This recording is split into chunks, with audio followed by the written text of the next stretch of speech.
কিনা ধরে বলেন। কিন্তু না, কেন এমন হলো, কেন এমন হলো? এজন্য বলি রে ভাই, মনে রাখবা শিশুকালে এই বাচ্চাগুলির যা বুঝাই বাচ্চা বুঝাও, ঘরের পরিবেশে তারে সালাম কালাম শিখাও, মা তুমি তারে কলেমা শিখাও, মা তুমি তারে বিসমিল্লাহ শিখাও, খাওয়ার সময় খাবার দোয়া শিখাও। শিশু বাচ্চাগুলি দেখবেন শিশুকালে দোয়া বলা শিখে নিবে মার কাছ থেকে, বাবার কাছ থেকে। এটা কিন্তু বাপ মার দায়িত্ব। এখন আমরা দোয়া শিখে করতে গেলাম, একদিকে বাপের মোবাইল টিপে, আরেকদিকে মায়ের মোবাইল টিপে, রাত তো যায় মোবাইল টিপতে টিপতে, সন্তানের দোয়া শিখতে কাটছে। ঠিক না ধরুন? আর সব দোষ এখন আমাদের মৌলবীরা। কি যে হইল, হুজুরের কাছ থেকে এত পানি ভরা আনি, এত তাবিজ পড়া নিয়ে আসলাম, এত পানি ভরা আনলাম, কোন পানি ভরাই কাম হয় না। পানি ভরাই কি করে কাম হইব? আপনার ঘরে তিলাওয়াত হয় না দিনে একবার, না সপ্তাহে একবার, প্রতিদিন কোরআন পড়া হয় না, কিন্তু টাইম মতো টেলিভিশন চলে, গান বাজে। রহমতের দরজাটা আপনি বন্ধ করে রাখছেন, গজবের দরজা আপনি খুললা রাখছেন। একদম আজ কোরআন করে ফু দিবে, রহমত আপনার ঘরে ঢুকতে কোন দিক দিয়া? গজবের দরজা দিয়া কোরআন ঢুকে না, গজবের দরজা দিয়া কোরআন ঢুকে না, আল্লাহ রহমতের দরজা দিয়া কোরআন ঢুকে। রহমতের দরজাটা আমি বন্ধ করে রাখবো, ঠিক কিনা? ওরা ঢুকবে কোন পদ্ধতি?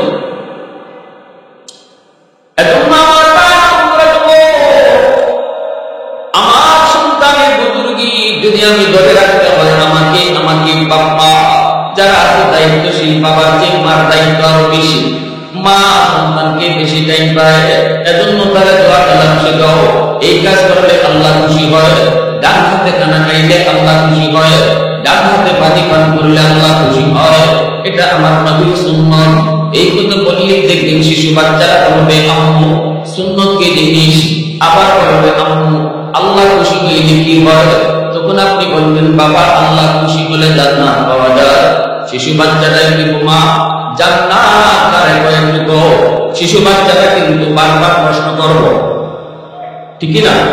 আপনি জান্নাতের কথা একটু শুনায় দিলেন, ওই যে শিশুকালে তার কলিজায় জান্নাত শব্দটা ঢুকাইছেন, এই জান্নাত শব্দটা তার কলিজার ভিতরে পাথরে খোদাই করে লেখা হয়।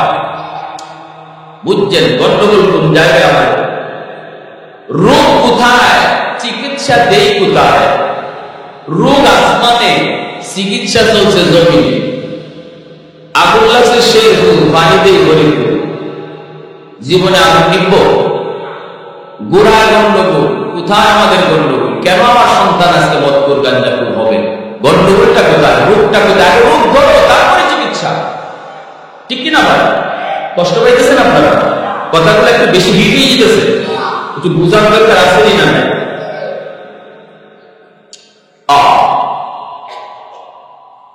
আমার সন্তানকে আমি জান্নাত শব্দটা শেখাবো, জাহান্নাম শব্দটা শেখাবো। কেমনি? আল্লাহ নারাজ হয়।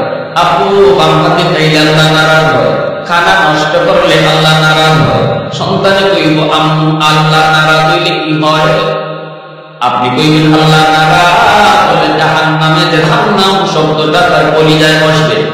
মরণ পর্যন্ত এই শব্দ তার কলিজায় লেখা থাকবে, কারণ শিশুকালে আপনি লিখে দিছেন।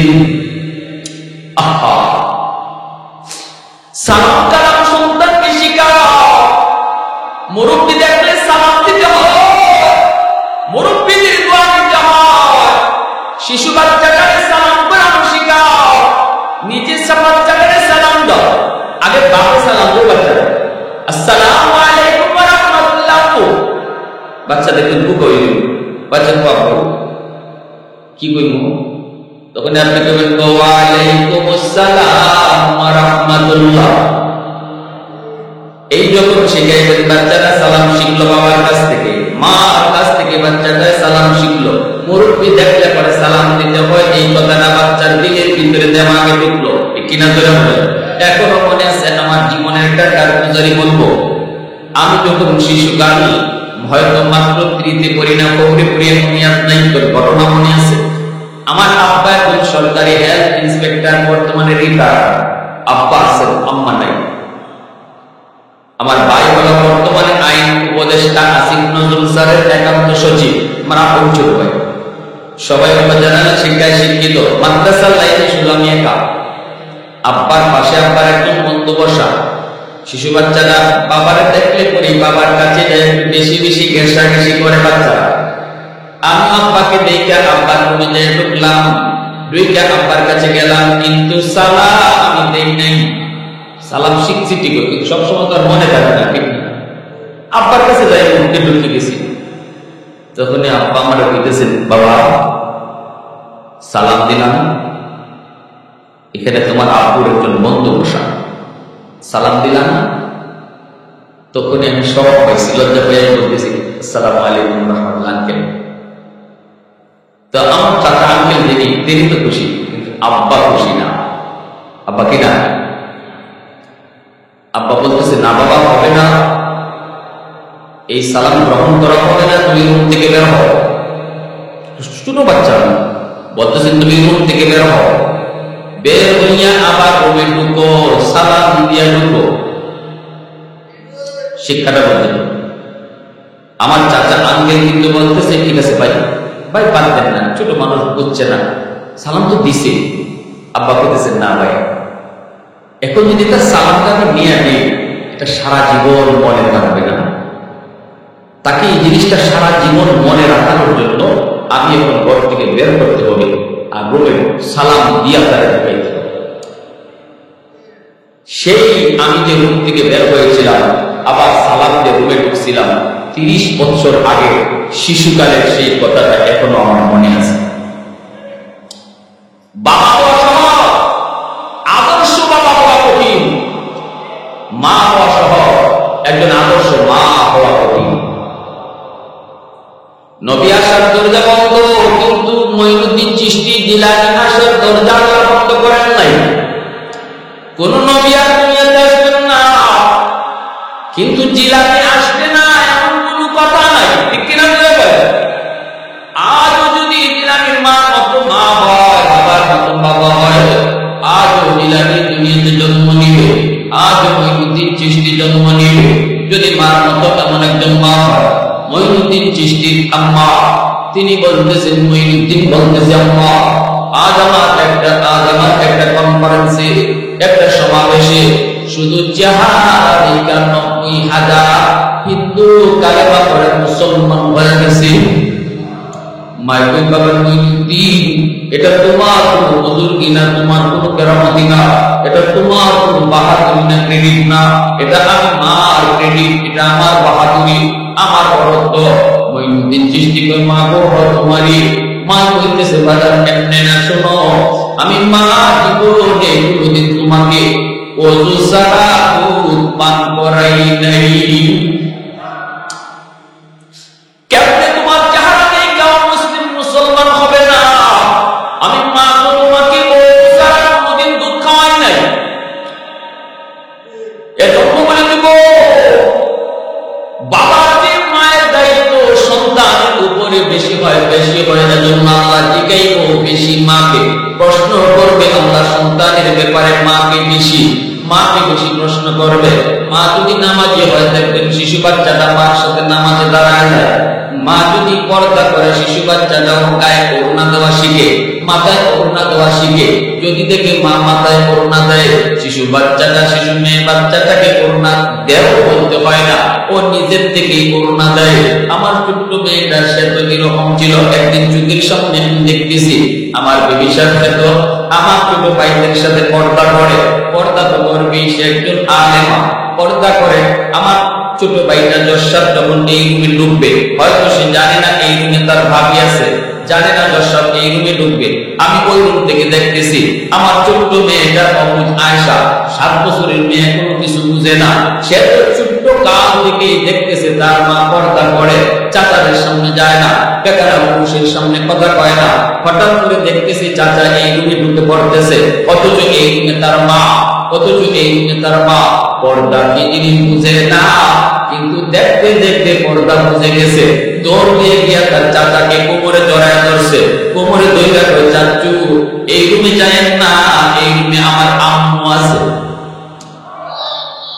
আর আসতে পারো বাবা,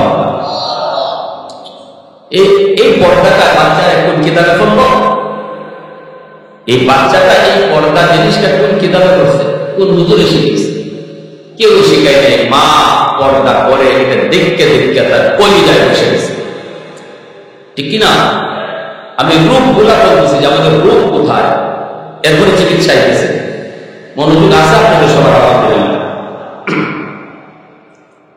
এজন্য বলি আল্লাহ নবী রহমতের নবী বলেন, জানি সমস্ত সন্তান দুনিয়াতে আল্লাহ পরিচয় নিয়ে দুনিয়ায় আসে, এরপরে তার এই বুজুর্গি নষ্ট করার পিছনে 1 নাম্বার দায়ী হলো তার মা, 2 নাম্বার দায়ী হলো তার বাবা।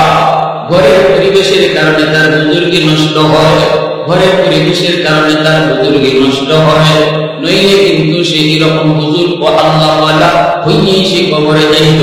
ওই যে কুতুবউদ্দিন বখতিয়ার কাকি রহমতুল্লাহ আলাইহি আম্মা শিশু বাচ্চাদের নিয়ে তিনি উস্তাদের কাছে আসলেন। আয়েশা বলতেছেন, উস্তাদজি আমার কুতুবউদ্দিনকে আপনি আলিফ বা তা সা শিখায় দেন।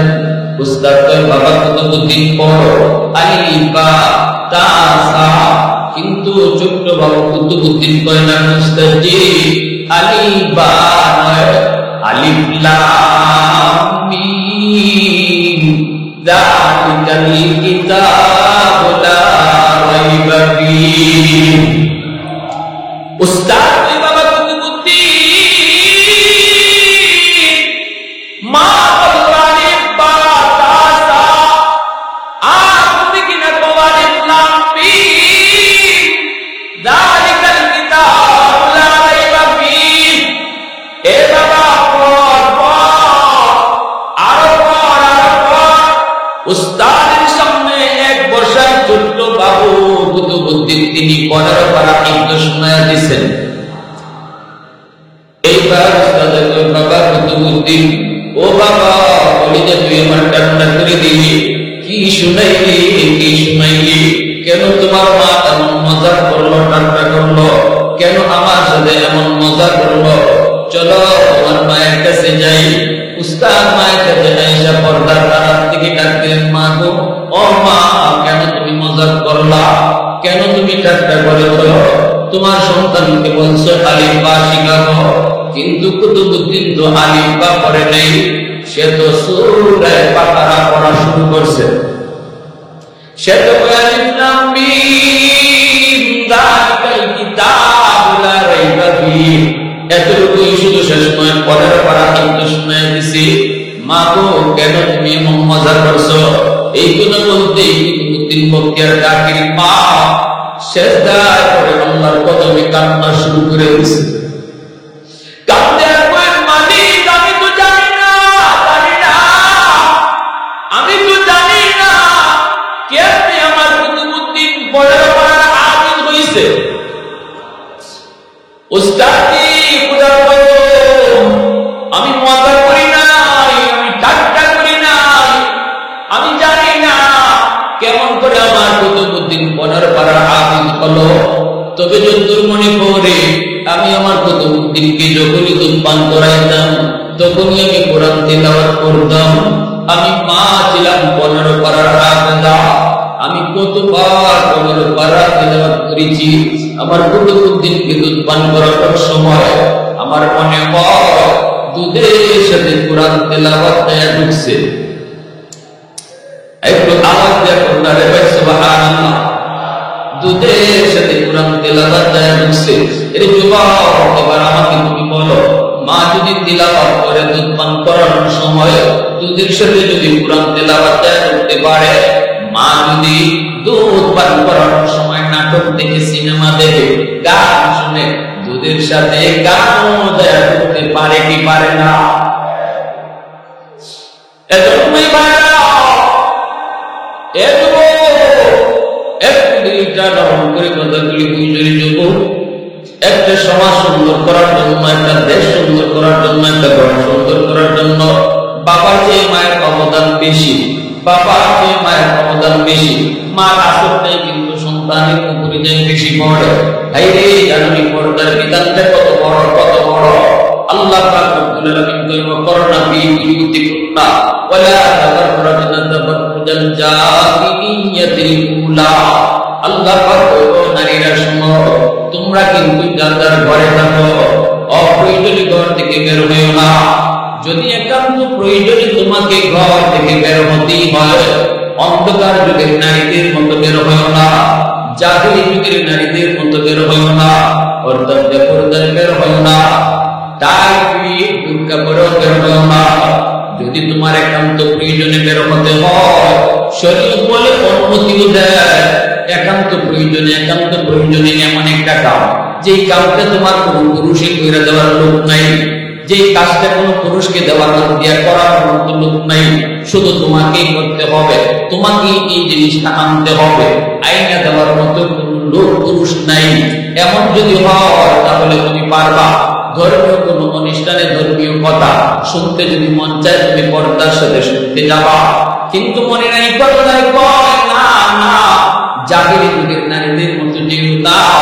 জাহিলি যুগের নারীরা যেমন বেপরদায় বের হতো, 10টা পুরুষের মাথা নষ্ট করত, এদের চুলগুলা এলোমেলো থাকতো, শরীরের গরিব অঙ্গগুলা দেখায় যাইত, এতে করে শয়তান তারে নিয়ে নাচত, যুবকদের চরিত্র নষ্ট করত।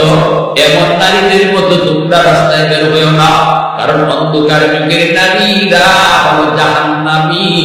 আর তোমরা মুমিন নারীদেরকে আমি আল্লাহ বানাইছি জান্নাতি।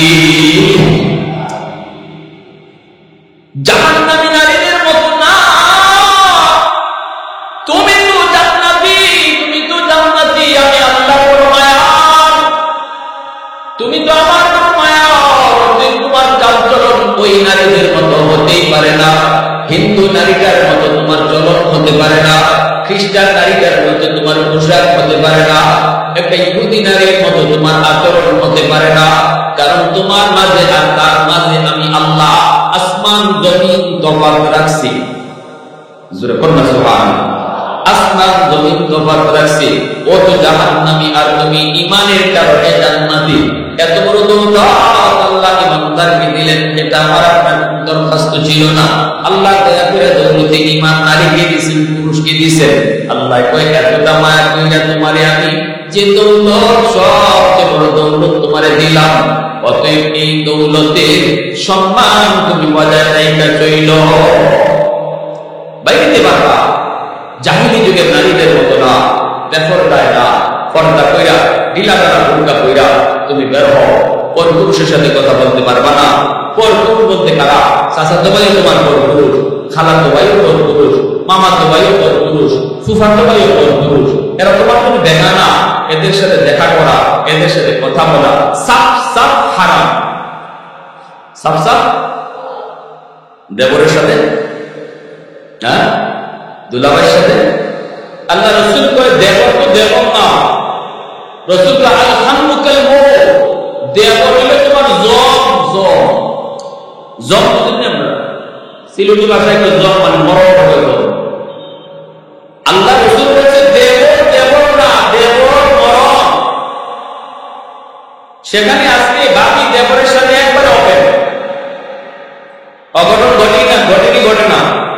জোরে বলেন, বাহিরে পর্দা করলাম, ঘর থেকে বের হইলাম আমি বুরকা পইরা, অন্য পুরুষরা আমার খুব ভালো জানে, এলাকার মানুষ জানে, ওরে বাপ রে বাপ, হাত পূজা পা পূজা, কেউ তাদের দেশই না, গায়ের রং কেমন তাও বুঝে না, কিন্তু দেবরের সাথে হবে,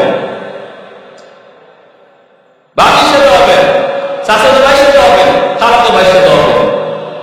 এটার নাম পর্দা না। ঠিক কিনা জোরে বলেন, এটার নাম পর্দা না।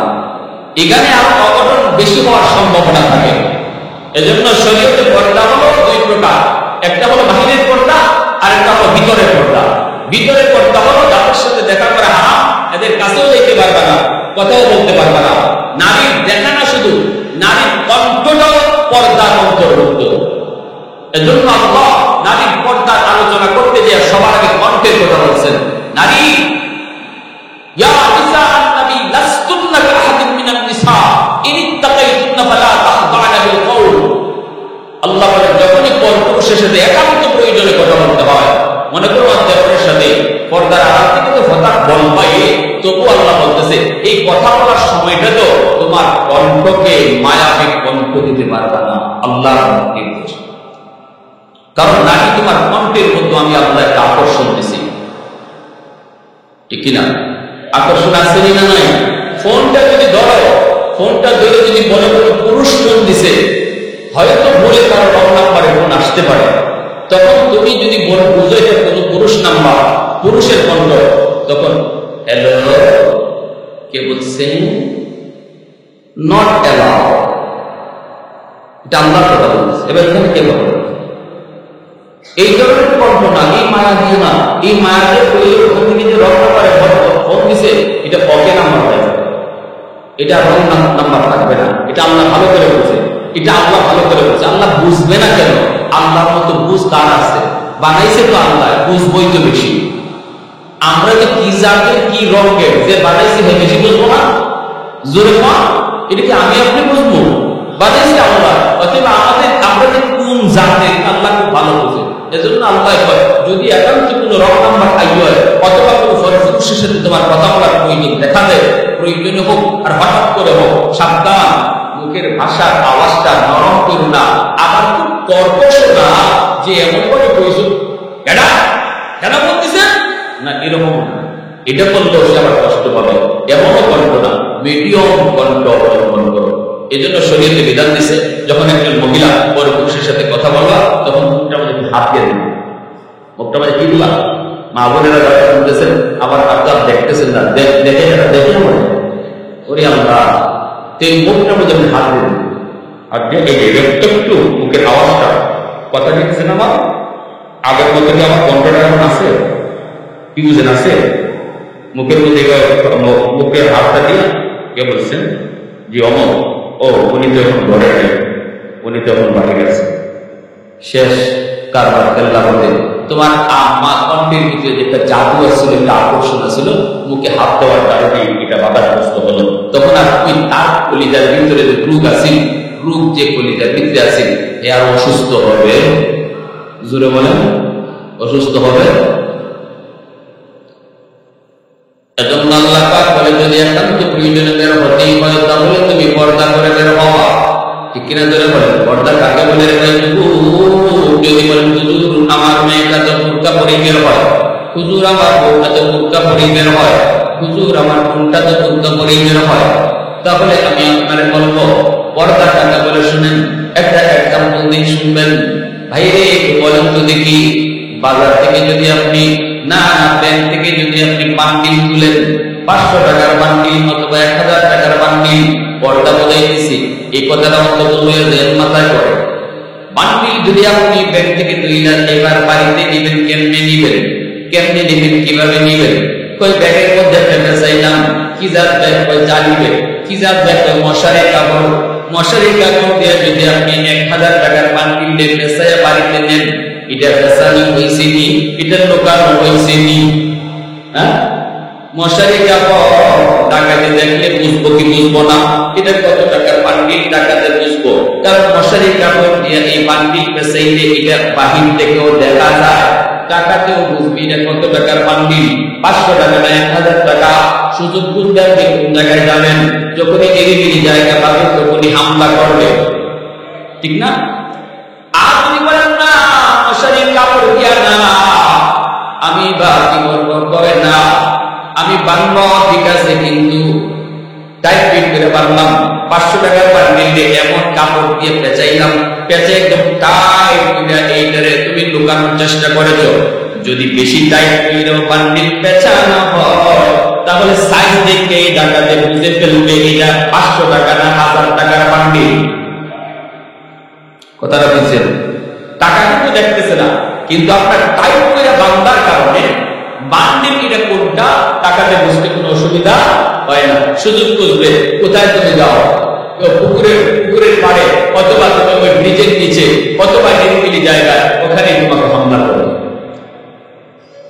আর তুমি বলো না আমি টাইট ফিটও করবো না, কিন্তু এমন ভাবে পেঁচাইছেন একটু ঢিলা করা ঠিক আছে, কিন্তু কোনা দেখা যায়, বান্ডিলে কি দেখা যায়? খালি কোনাটা দেখা যায়, এতটুকু যদি দেখা যায় টাকা কোনা দেখেও বুঝে ফেলবে এটা কত টাকার বান্ডিল, ঠিক না? তাহলে আপনি এইভাবেও নিবেন না। কেমনে নিবেন? হুজুর বাজারের একটা ব্যাগ নিয়ে কি করবা? বাজারের ব্যাগ বড় ব্যাগ, এই ব্যাগের ভিতরে আমি বান্ডিল 5000 টাকা এরকম ঢুকায় দিব, 1 লক্ষ 2 লক্ষ টাকার বান্ডিল, 500 টাকার বান্ডিল আমি বাজারে দেখে ঢুকাবো। এইবার বোঝার কুদরত নাই, এই বান্ডিলের উপরে আলু ডালবো, পেঁয়াজ দিব, ঠিক না? মূলা লইব, ডাটা লইব, লইয়া এইবার বাজারে ব্যাগ নিয়ে বাড়িতে যায়। ডাকাইতে বাপেরও ক্ষমতা নাই বুঝতো, ডাকাইতে মনে করবে তুমি সদাই গেল, ঠিক না? তুমি লই এসে বাজারে দেখে করে টাকা বান্ডিল, খবর নাই ডাকাইতে, ডাকাইতে মনে করছে না না এটা তো মনে করে সদাই হয়ে যায়। এখন এইবার আমার আপনার মা বোনের ইজ্জত টাকার বান্ডিল দেখে কম না বেশি? সবাই দেয় না আওয়াজ, বুঝলাম না, বাপসা বুঝি নেই মানুষ কি ভাই, পিছনে বাইরে বুঝে নেওয়ার কথা। মা বোনদের ইজ্জত টাকার বান্ডিল থেকে কম না বেশি? হ্যাঁ, তাহলে আমি কেমনে নিব, কেমনে ডাকাতের হাত থেকে বাঁচাবো? মশারি কাপড় দিয়ে বেঁচায়া, হ্যাঁ, বেশি করে টাইট করে বান্ধা, কোনা দেখায়া, বোরকা আপনি কিনলেন কিন্তু বোরকা টাইট, বোরকা টাইট যদি হয় তাহলে সব বয়সটা কত হবে কেমন এগুলা বাহির থেকে দেখাইতে বুঝে কি বুঝে না? বুঝছেন আপনি যে বুঝতেছেন, আমি তো বোরকা পড়াই, কেমন বোরকা পড়াইছেন এবার একটু বুঝতে চান। এমন ভাবে কাপড় পরাইলেন তারপরে কোন একটা অঙ্গ দেখা যায়, হয়তো তার পিঠটা দেখা যায়, অথবা তার বুকের এই জায়গাটা দেখা যায়, অথবা তার চেহারা এই জায়গাটা দেখা যায়। কোন একটা অঙ্গ যদি দেখা যায় তাহলে বোঝা গেল বান্ডিলের কোনা দেখা যায়। বান্ডিলের কোনা দেখে যদি টাকা বুঝতে পারে এটা কত টাকার বান্ডিল। আমার বোন আমার মেয়ে পর্দা যদিও করে কিন্তু বডির কোন অংশ যদি দেখা যায়, এই অংশটুকু দেখে এই অঙ্গটা দেখেও টাকা বুঝে ফেলবে বয়স কত। বলবি ও বিষয় দিচ্ছেন আমার এটা কমই লাগবে, আপনার মানে না না মানে, আপনার আমার কথা মানে না মানে না, আমার কো আমার করতে, আর আগে আমার কাম হইল কোয়া, কেডার মানবো আর মানবো না এটা তার ব্যাপার। আমাদের কাম কিন্তু লাঠিতে পিটাইয়া কাউরে নামাজি বানানো আর পর্দা ঢুকানো না। আলেমদের দায়িত্ব রসুলের মতো, মা আলাইকা ইল্লাল বালাগ, হক কথাটা কইয়া দাও সহজ সাদা মাথা ভাষায়, কে মানবে কে মানবে না এটা তার ব্যাপার। আমি আপনি আমাদের কোনো গরজ নাই, আপনি পর্দা না মানলে যদি চইয়া আল্লাহকে আসলে মাঠে বুঝ দিতে পারেন আমি বলবো অসুবিধা নেই। আপনি নামাজ না পড়ে আপনাকে বুঝ দিয়া দেন আমার কোনো অসুবিধা নেই, কিন্তু আমার কথা আমার বলতে হবে। লাস্তা আলাইহিম বিমুসাইতির, আল্লাহ তার নবীরও কইছে বন্ধু তুমি দারোগা না, ও নবী আর তুমি দারোগা না, যে পিটাইয়া তুমি নামাজি বানাইবা, পিটাইয়া তুমি কারোর পর্দায় ঢুকাইবা, এমন দারোগা বানাইয়া তোমাকে পাঠাই নাই, তোমাকে নবী বানাইয়া পাঠাইছি। বুঝাই দাও সহজ ভাষায়, মানলে মানুষ না মানলে দেয় সেটা তার ব্যাপার। তবে কে মানবে আর কে মানবে না তার হেদায়েত আছে আর তার নাই, এটা আমি আল্লাহ। এখানে হাজারো মানুষ ওয়াজ শুনবে, কেউ আমার কথাগুলোকে দিল থেকে নিবে, আর কেউ আছে একটু হাসি মজাক করে এখানেই রেখে দেবে। হুজুরের কথা হুজুরে বুঝে আবার এটা আল্লাহও জানে, আপনি যে এইভাবেই আসবেন আর এইভাবেই যাবেন, এটা আল্লাহও ভালো করে জানে। আর কে ওয়াজটা নিয়ে যাবে সাথে করে এটাও আল্লাহ ভালো জানে। হেদায়েত কার হাতে? জোরে বলেন। আমার ভাইরা বন্ধুরা যত এইবার শুনো, এই জমিনের ভিতরে যে মহিলারা পর্দার বিধান ঠিক মতো পালন করবে না, নবীজি বলে সিনফানিন আহলিন নার লাম আরাহুমা কওমুন সিয়াতুন কাআদনাবিল বাকার ইয়াদরিকুনা বিহান নাস ওয়া নিসাউন কাসিয়াতুন আরিয়াতুন মুমিলাতুন মাইলাতুন রুউসুহুন্না কাআসনিমাতিল বুখ লা ইয়াদখুলুনাল জান্নাতা। আল্লাহর নবী রহমতের নবী বলেন উম্মতের দল শোনো, 3 দল জাহান্নামী মানুষ দুনিয়াতে আগমন করবে। আমি নবী তাদেরকে দেখি নাই, আমি দুনিয়া থেকে বিদায়ের পর ওরা দুনিয়াতে আগমন করবে। একদল হলো পুরুষ আর একদল হলো নারী। কয় দল নবী বলছেন? কয় দল? জাহান্নামী কয় দলের কথা নবী বলছেন? 2 দল। একদল হলো পুরুষ আর একদল হলো নারী। কওমুন সিয়াতুন কাআদনাবিল বাকার ইয়াদরিকুনা বিহান নাস। নবীজি বলেন পুরুষের ভিতরে যেই দল জাহান্নামী, যেই দল, এই দল মানুষগুলা এরা মানুষকে মানুষ হিসাবে মনে করবে না, নিজের পাওয়ার নিজের ক্ষমতা নিয়ে এমন ভাবে চলবে, যার মন চায় তাকে বেইজ্জত করবে, যার গায়ে মন চায় তার গায়ে হাত উঠাবে, চাবুক নিয়ে চলবে, আর যাকে মন চায় তাকে অপমান করবে। এই মানুষগুলা অহংকারী হওয়ার কারণে এমন হবে, এরা হবে জাহান্নামী। এরপরে নবী বলেন নিসাউন কাসিয়াতুন হাদিয়াতুন মুমিলাতুন মাইলাতুন রুউসুহুন্না কাসকিমাতিল মুখ। নবীজি বলেন দ্বিতীয় দল হলো ওই নারীরা, যেই নারী রাস্তা দিয়ে যখন হাঁটবে কোমর বাঁকা করে করে হাঁটবে, মাথার চুল থেকে উঠে নিজের মতো বানায় উপরে তুলে রাখবে, এমন ভাবে অঙ্গভঙ্গি করে রাস্তা দিয়ে হাঁটবে, সেও একজন পুরুষের দিকে আকৃষ্ট হবে, আবার তার দেখেও হাজারো পুরুষ আকৃষ্ট হবে। নবীজি বলেন এই মহিলাও সে জাহান্নামী। শুধু জাহান্নামী না, জান্নাতের গ্রাম পর্যন্ত পাবে না। আর যদি আল্লাহর কোন বান্দী বাবার কাছে থাকতো, পর্দা করে চলতো, স্বামী ঘুরে গেলামে যাওয়ার পরও পর্দা করে চলতো, ওই মহিলাটাকে আমাদের ময়দানে খাতুনে জান্নাত ফাতেমা রাদিয়াল্লাহু তাআলা আনহার সাথে জান্নাতে ঢুকবে। সাইয়্যিদাতুন নিসাইল জান্নাহ, জান্নাতের সকল মহিলাদের সরদারিনী, নবীজির কলিজার টুকরা মেয়ে খাতুনে জান্নাত ফাতেমা রাদিয়াল্লাহু তাআলা আনহা, ঠিক না? বিবাহ আছে আলী রাদিয়াল্লাহু তাআলা আনহুর সাথে।